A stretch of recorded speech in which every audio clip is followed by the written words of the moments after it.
Our Bible word is Acts 4 verse 12. Nor is there salvation in any other, for there is no other name under heaven given among men by which we must be saved.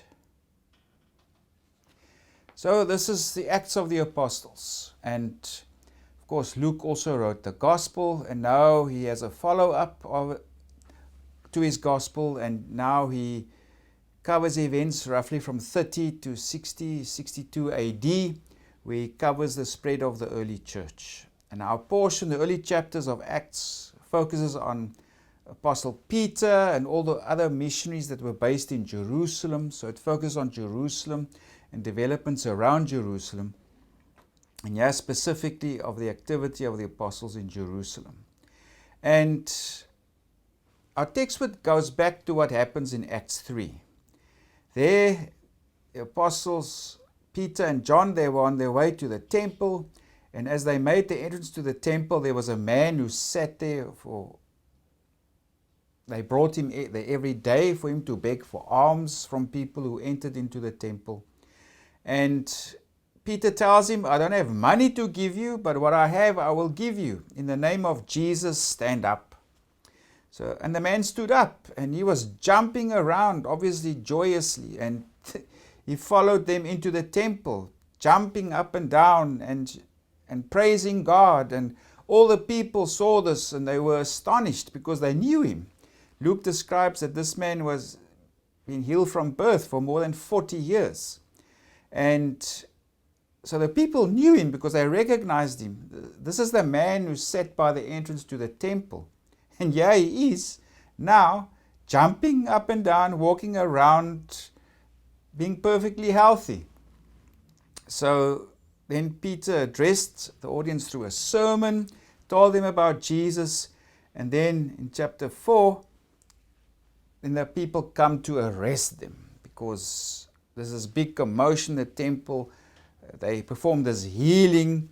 And we must understand that there are these apostles. They're from Galilee. They were fishermen. They were not part of the establishment. I mean, the temple hierarchy, it had very strong, powerful influence in Jewish society. Of course, it was ran by the high priests and all their retainers, those who supported them. I mean, they were like the government.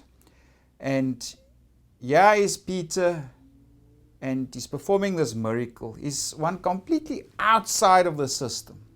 He's not part of the power structure. He's one outside of the system. And he's performing this miracle. And there's this big commotion and excitement going on in the temple.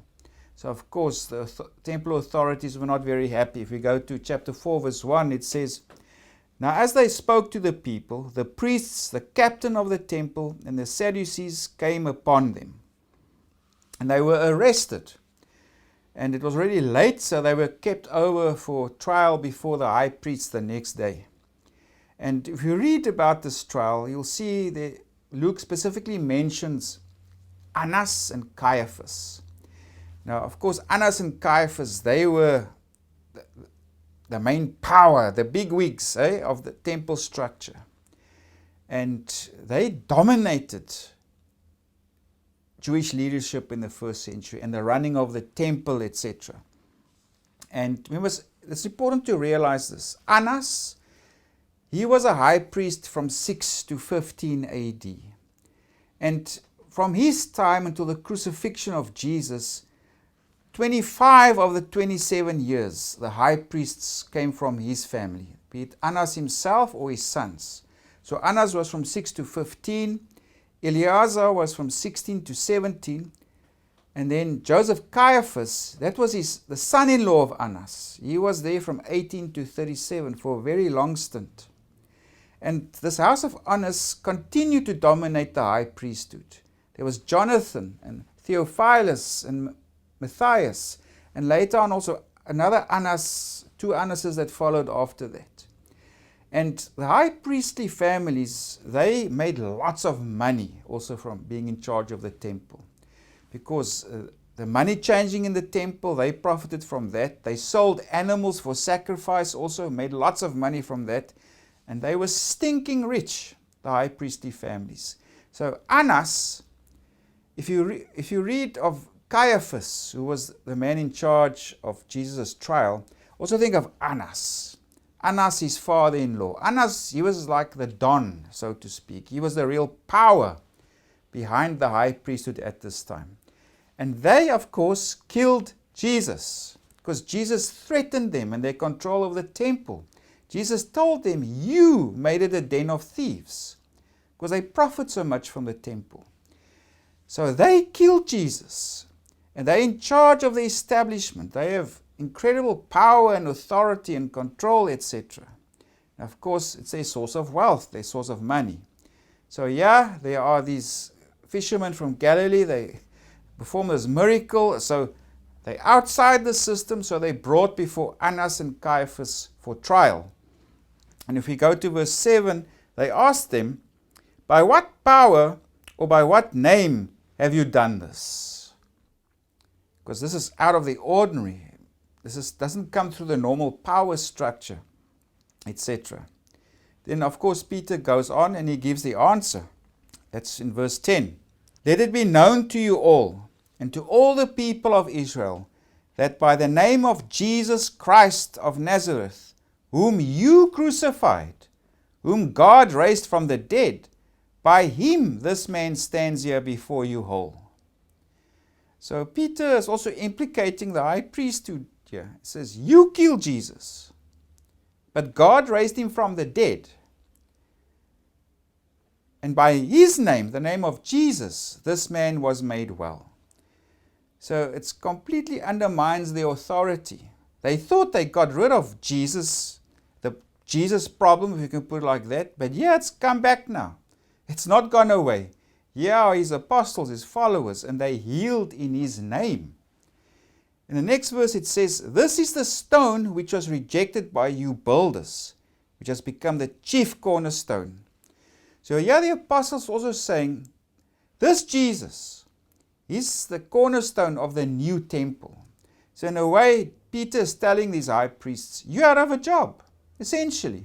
The temple's still here, but essentially you're out of a job. You've been superseded because a new temple is being constructed around Jesus. He's the authority, whom you crucified. But God raised him from the dead.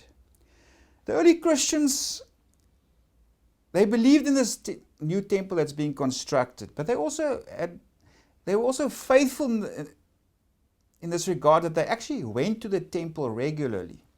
They went to Solomon's porch, and we can read that in Acts 3 verse 46 and 5 to 12.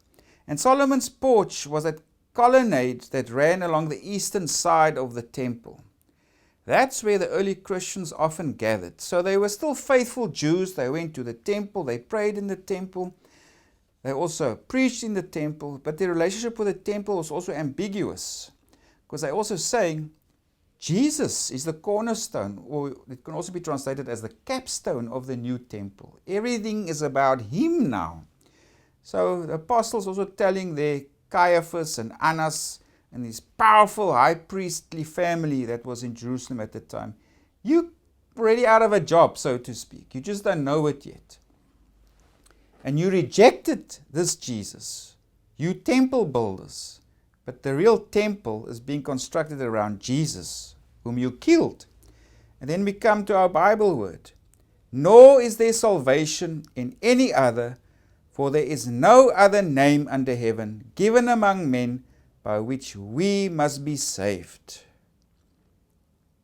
So, these are strong claims. Peter is telling Annas and Caiaphas, the man who you killed, God raised him from the dead.